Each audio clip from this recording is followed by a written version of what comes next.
Hi y'all, welcome to my channel. I'm the Southern Nerdista, and today we're still in the present with the Doctor and friends who are trapped by the Slitheen. Now, a recap for those of you just joining us: the Doctor has returned as his 9th incarnation and picked up a new companion, Rose Tyler. Together they save Earth and humanity from the living plastic and Nestine consciousness. Then they travel to the year 5 billion in the future, where we meet the Face of Bo and Lady Cassandra, two characters who will return in future episodes of Doctor Who. Then we go to the past, to the 1860s, where we hunt zombies with Charles Dickens. And now we're back in the present, where an alien spaceship has crashed into the Thames River, and what appeared at first to be a friendly close encounter was actually a trap by the Slitheen to kill all the alien experts on Earth. We meet Toshiko Sato, who will return in Torchwood, and Harriet Jones, who will show up in future episodes of Doctor Who as well. We've had 3 odd references to something called Bad Wolf, and a handful of random comments about a time war that happened before Rose met the Doctor. Spoiler warning, the Southern Nerdista does give spoilers. So if you want to watch the episode first, pause this video, go watch, then come back. If you don't care about spoilers, then just carry on, my wayward companions. Alright, so this episode picks up where the cliffhanger left off. Deadly electricity courses through all of the alien experts, killing them except the Doctor, presumably because he's not human.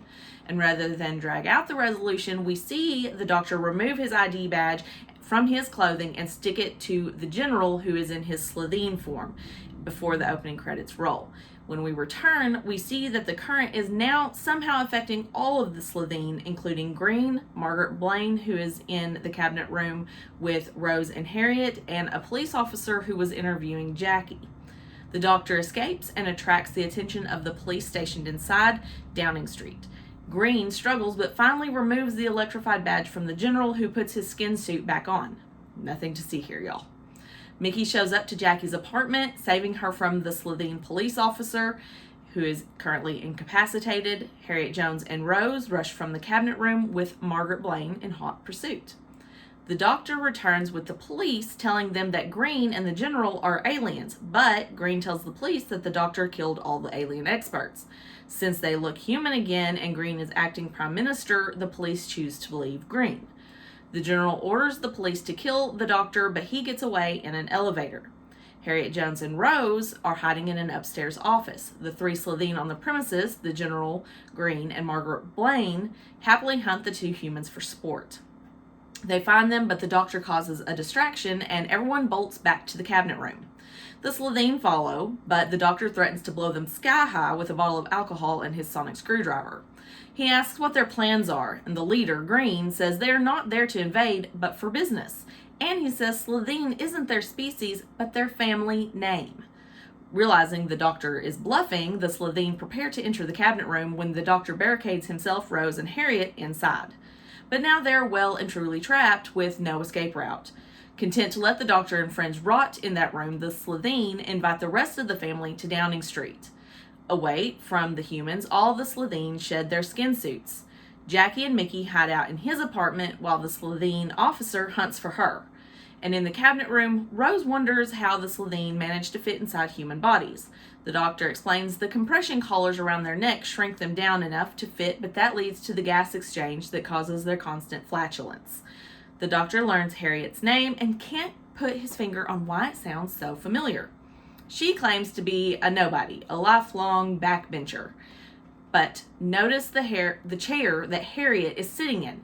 It's the only chair with arms, and in the real cabinet room, this chair is exclusively used for the Prime Minister. Now remember that, because it's going to be important later. Mickey sends a picture to Rose's phone of the Slitheen who'd been in her mom's apartment. The Doctor reluctantly asks Mickey for help, calling him Mickey the idiot because he can't let anything go. And he sends him to the unit website. At this point, Jackie's maternal instincts kick in, and she gets on the phone demanding to know if the Doctor can keep Rose safe. But he doesn't answer. On the unit website, they find the signal from the North Sea that initiated the events of the last 24 hours. And as the Doctor tries to decode it, Mickey's doorbell rings. The Slitheen have found them. And while Jackie and Mickey fend off the attack, the Doctor, Rose, and Harriet desperately try to zero in on where the Slitheen are from, hoping it will help them to defeat them. They figure out all the clues that they have so far, things that they've noticed, things they've seen, things they've heard, things they've smelled. As the Slitheen finally break down Mickey's door, the doctor narrows their planet down to one and their weakness as vinegar. And Harriet says, just like Hannibal. So, history lesson time. This references the story of how, while crossing the Alps, Hannibal's men used fire to heat boulders that blocked their way. Then they poured vinegar over them. The weakened rocks were broken up by the vinegar into smaller pieces, which were then easily moved to clear a path that even elephants could get through.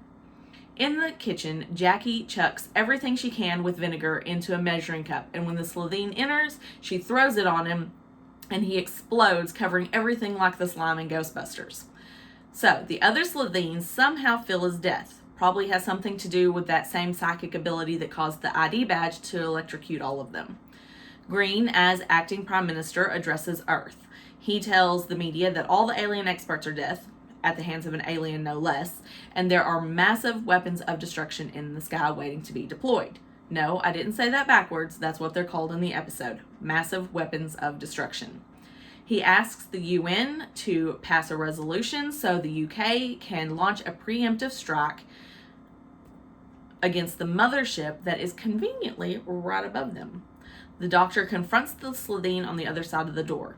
They wanted to panic the world so the UN would be more willing to give up the nuclear codes. But they aren't launching the missiles into a space at a non-existent mothership, but at other countries, triggering World War III. Dun dun dun! Episode title. Then the Slitheen will sell off the Earth to the rest of the galaxy piece by radioactive piece. Pleased as punch with their scheme, the doctor shuts the door in their smug faces. The Slitheen gather in the Prime Minister's office, awaiting word from the UN that as the doctor works out a plan to save as many people as possible. Jackie calls the doctor, demanding he do something. He admits there is an option, but he can't guarantee Rose's safety. Jackie says absolutely not, but Rose tells him to do it, even though she has no idea what he intends to do. As the only elected representative in the room, Harriet steps in and orders the doctor to do it. Still on the unit website, at the doctor's direction, Mickey launches a missile targeting Downing Street. The police evacuate the building and surrounding streets as Harriet, Rose, and the doctor hunker down in a closet like there's been a tornado spotted in the area. The Slitheen get caught with their pants down, literally, right before 10 Downing Street is blown to bits. The doctor, Rose, and Harriet survive in the cupboard. Outside the ruined building, Harriet takes control of the situation. The doctor suggests she run for prime minister, and she just laughs it off. But the doctor finally remembers where he's heard her name before. She will be elected prime minister. She will be elected to 3 successive terms, and she will be the architect of Britain's golden age. So remember that chair that she was sitting in? Foreshadowing to something that will happen later on. Rose returns to her mom's apartment to watch the aftermath on the news. Harriet is getting all the credit, which rubs Jackie the wrong way, who says Rose should get a knighthood for her work saving the world. This comes true next season when Queen Victoria gives her a damehood in the 1800s. Jackie finally agrees to give the doctor a chance since she can't get rid of him now that Rose has a crush on him, which Rose denies, but she is ready to get to know him. The doctor calls from the TARDIS and Rose invites him for supper, but he declines. She can if she wants, but he has a universe to see. Jackie finds Rose packing and begs her not to go. Mickey drops by to chat with the doctor. He doesn't understand how the world can think the spaceship crash was all fake news. The doctor hands Mickey a CD that has a computer virus on it to wipe out all mention of him on the internet. Then he invites Mickey to also travel with him and Rose, but Mickey doesn't think the doctor's world is for him, but he doesn't want him to tell Rose that. So the doctor doesn't, and he goes so far as to act like Mickey isn't invited, not even welcome on the TARDIS. Rose reassures her mom that the TARDIS is a time machine and she can travel the entire universe and be back in 10 seconds. Rose, the doctor, and the TARDIS dematerialize, and when it doesn't reappear after 10 seconds, a worried Jackie returns to her apartment while Mickey sits on a trash can and waits. Alright guys, so that's the end of that episode. This episode for me is a hit, where the first episode was all about the external plot with the Doctor and the Slitheen. This second one focuses on the internal conflict, specifically between Jackie and the Doctor, and I am here for it. I like that those feelings don't necessarily get resolved in this episode, and at least not with a happily ever after, because emotions are messy and they are complicated and they're very rarely simple to navigate. So, next time on Doctor Who, the TARDIS is drawn to an alien museum deep below the Utah desert, where a ruthless billionaire keeps one of the Doctor's most fearsome enemies prisoner, the terrifying Dalek.